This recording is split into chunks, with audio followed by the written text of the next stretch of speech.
사랑하는 성도 여러분, 여러분들이 아시는 것처럼 예수님의 생애에 대한 기록들은 공관복음에 잘 기록되어 있습니다. 공관복음은 영어로 시놉틱 가스펠이라고 합니다. 그리스도의 신, 함께라는 단어와 오프시스, 보다가 합쳐진 단어입니다. 즉, 시놉시스는 한자어로 진역된 말이 공관복음입니다. 한국어로 굳이 번역을 한다면 함께 보는 복음이라고 할 수 있습니다. 신약 성경에서 요한복음을 제외한 마태복음, 마가복음, 누가복음을 가리킵니다. 특별히 4복음서가 모든 사람과 세대를 대상으로 기록되어 있지만 각 특정한 그룹에 맞게 특별한 방법으로 예수님을 소개하고 있습니다. 일반적으로 마태복음은 유대인들에게 맞춰서 기록되어 있습니다. 마가복음은 로마인들을 위해서 기록되어 있습니다. 누가복음은 이방인들을 중심으로 기록되어 있습니다. 요한복음은 모든 민족에게 복음을 전하기 위해서 기록되어 있음을 알 수 있습니다.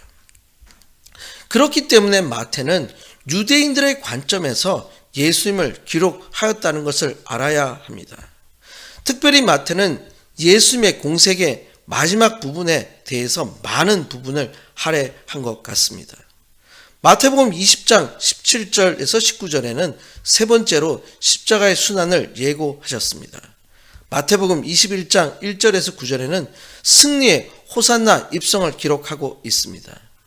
대부분의 교회는 부활절 전 일주일 전에 예수님이 예루살렘 입성을 기념하여 종려주의를 지킵니다. 특별히 호산나의 의미를 알아야 합니다. 예수님께서 예루살렘에 입성하실 때 무리는 외쳤습니다. 호산나 다윗의 자손이여 찬송하리로다. 주의 이름으로 오시는 이여 가장 높으신 곳에서 호산나 하더라. 호산나는 보통 할렐루야와 비슷하게 찬양의 선포라고 할 수 있습니다. 그러나 호산나는 그 뜻이 조금 다릅니다. 이것은 우리를 구원해 달라는 간청입니다.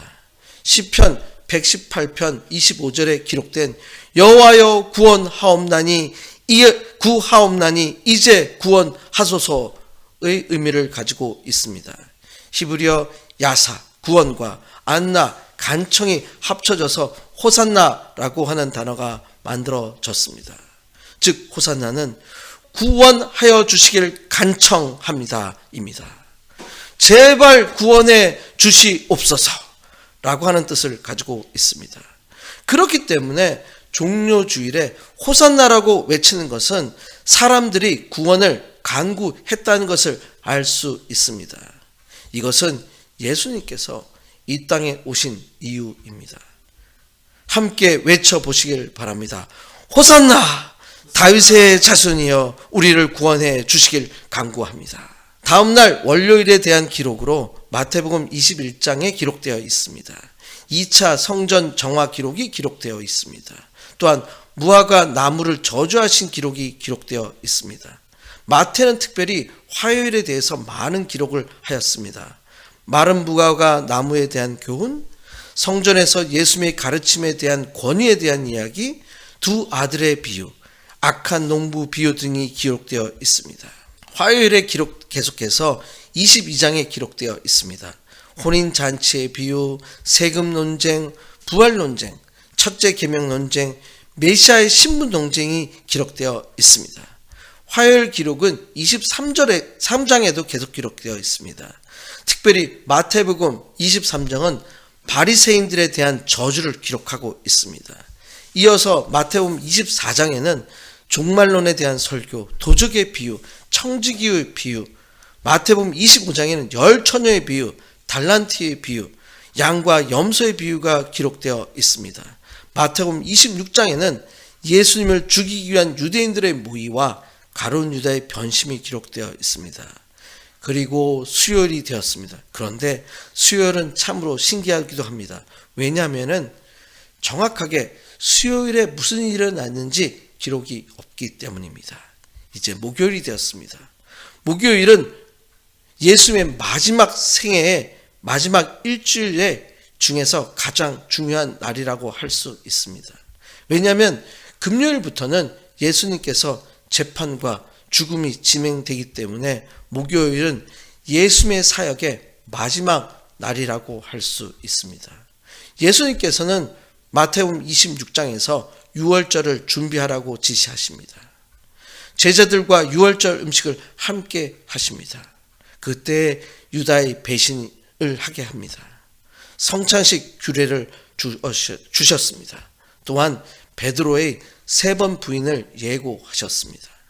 그리고 감난산에서 겟세마네 기도가 기록되어 있습니다. 이제 금요일이 되었습니다. 금요일은 예수님께서 체포되시고 제사장들에게 신문을 받으시게 됩니다. 다시 유대 총독 빌라도에게 사형 선고를 받으십니다. 그리고 골고다의 십자가에 죽으십니다. 마태복음 26장에 유다의 배반과 체포가 기록되어 있습니다. 대제사장 안나스로부터 신문을 받으십니다. 베드로의 부인과 닭이 우는 사건이 기록되어 있습니다. 산헤드림의 신문이 이어집니다. 유다의 자살이 기록되어 있습니다. 27장에서 빌라도의 1차 신문과 헤롯의 신문이 기록되어 있습니다. 빌라도의 2차 신문과 사형이 진행됩니다. 조롱과 십자가의 길을 가셨습니다. 십자가에 못 박히셨습니다. 그리고 죽으시고 장사되었습니다. 죽으신 다음 날 토요일이 되었습니다. 토요일에 대한 특별한 기록은 없습니다. 다만 유대인들이 빌라도에게 군사들로 하여금 무덤을 지키도록 요청하는 장면이 마태복음 27장에 기록되어 있습니다. 이제 다음 날 일요일이 되었습니다. 이날은 우리가 지키는 부활주일입니다.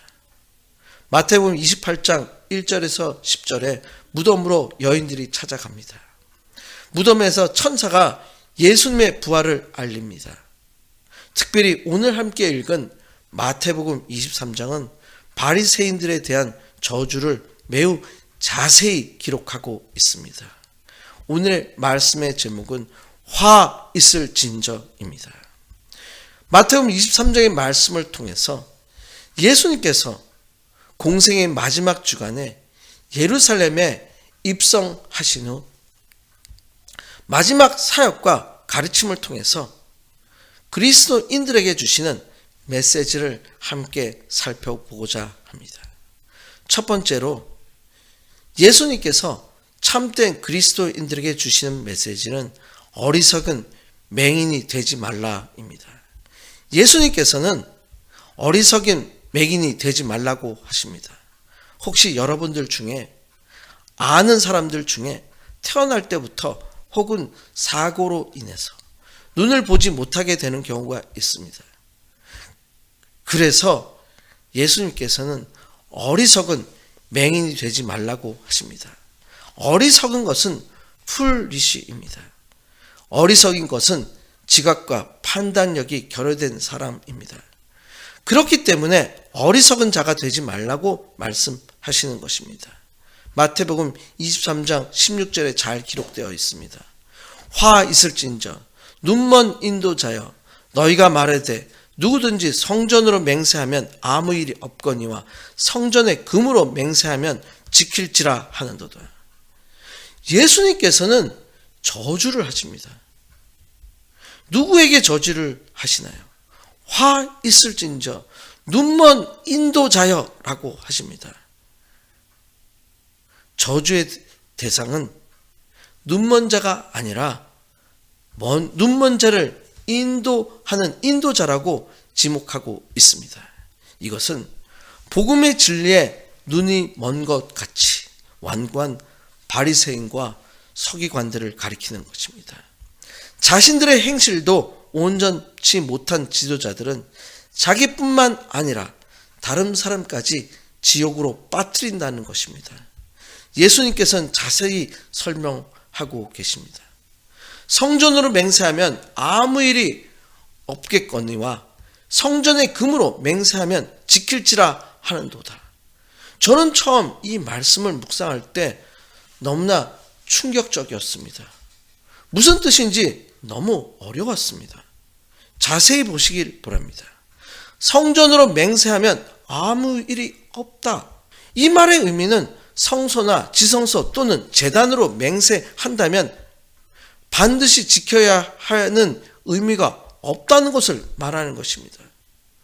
이것은 맹세의 구속력을 무시하는 처사입니다. 또한 동시에 성전으로 상징되는 하나님의 권위를 모독하는 것입니다.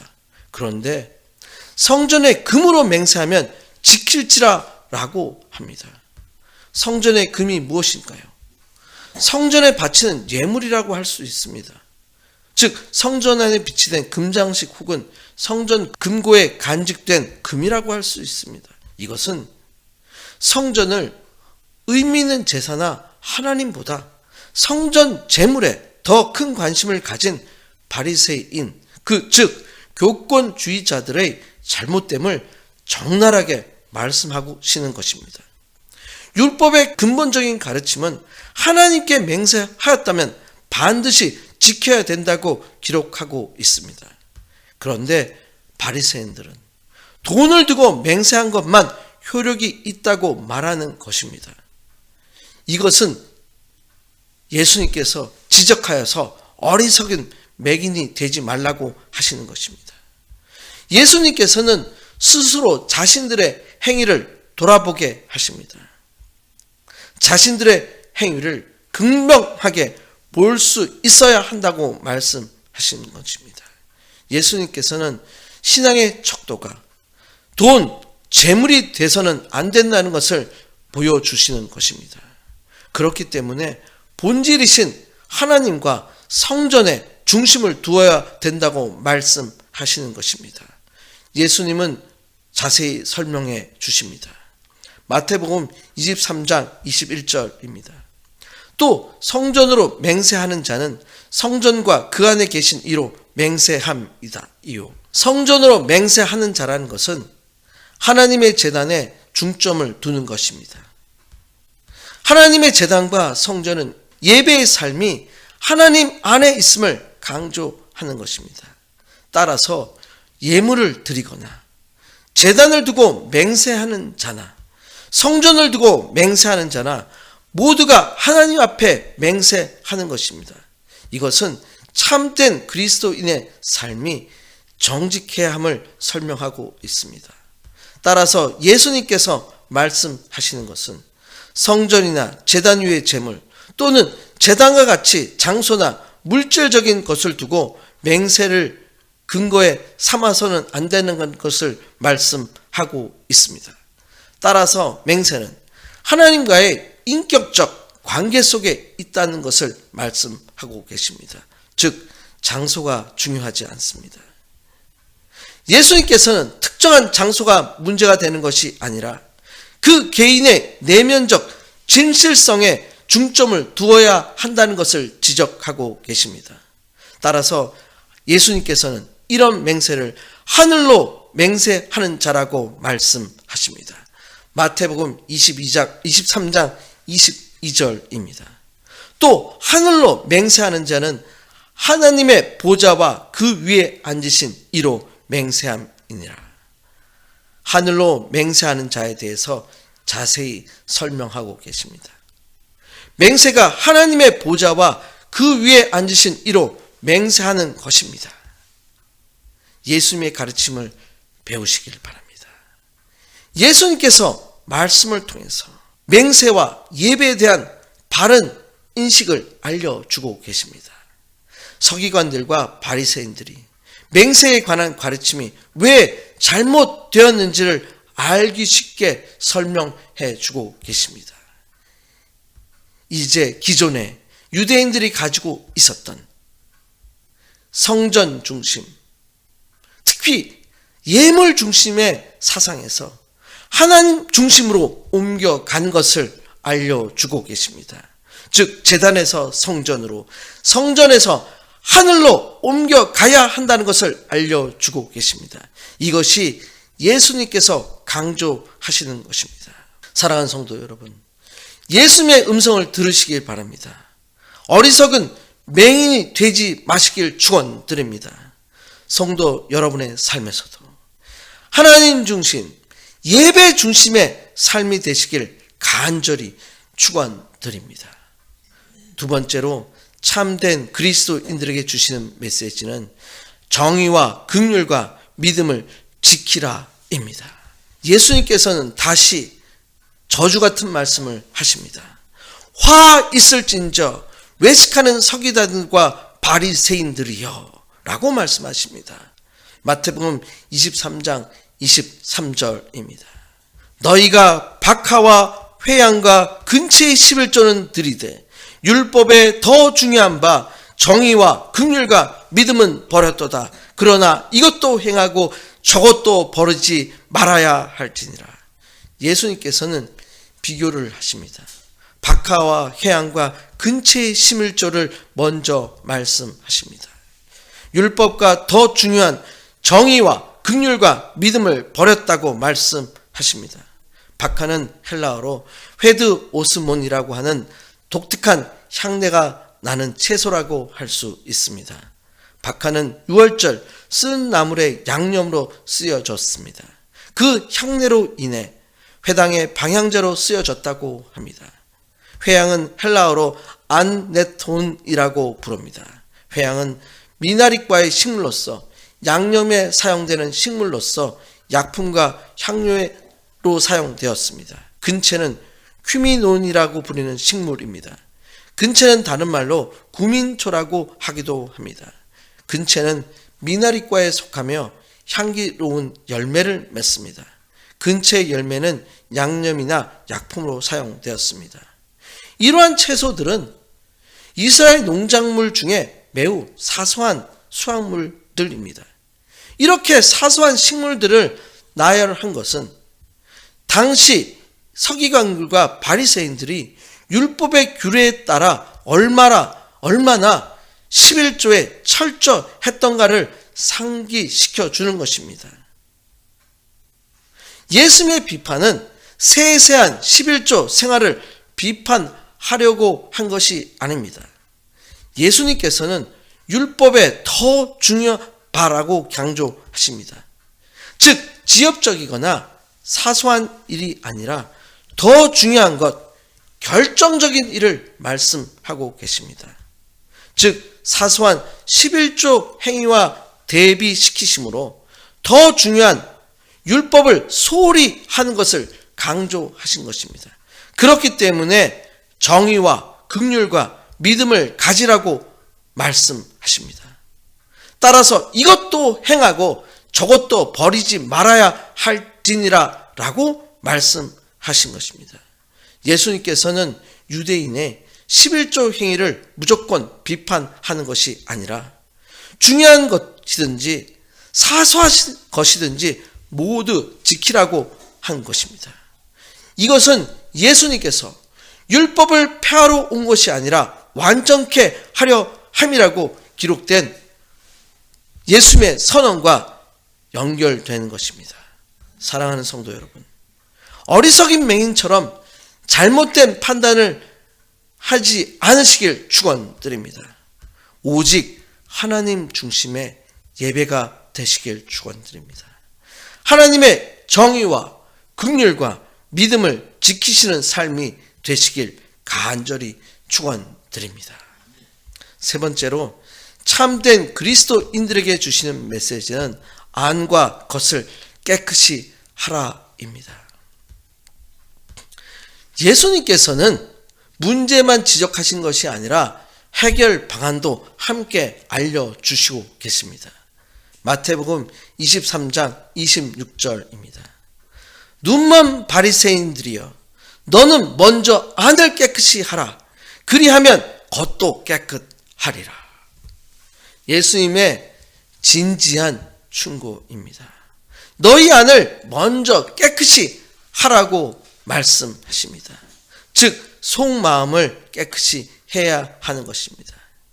이것은 유대인들의 위선된 행위와 생활로부터 전적으로 돌이키는 것을 말씀하고 계십니다.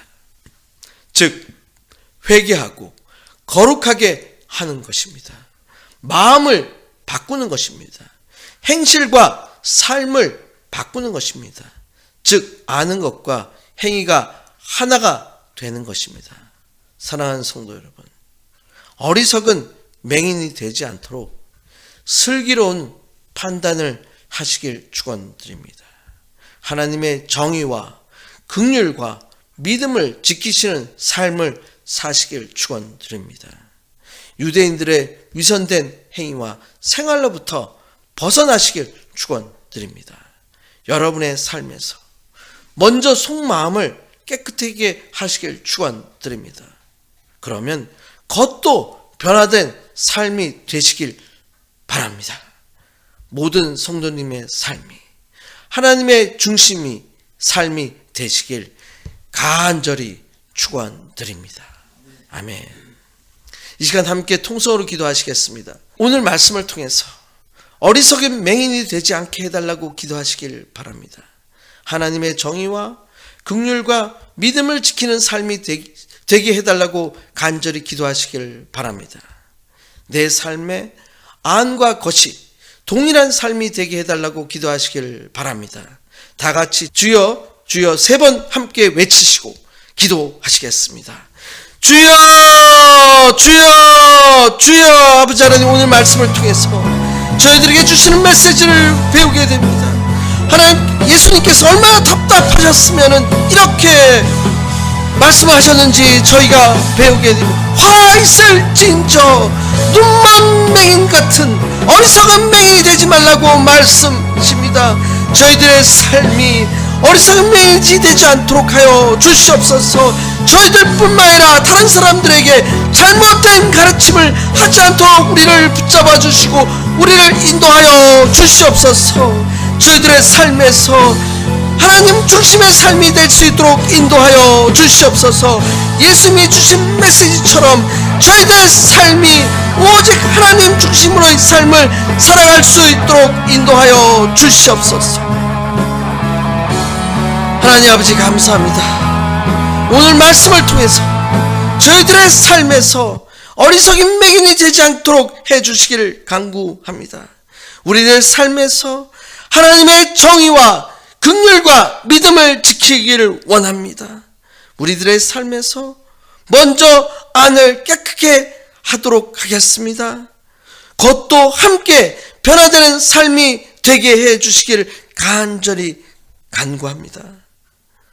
참된 그리스도인의 삶을 충고해 주시는 예수 그리스도의 이름으로 간절히 기도드렸습니다. 아멘.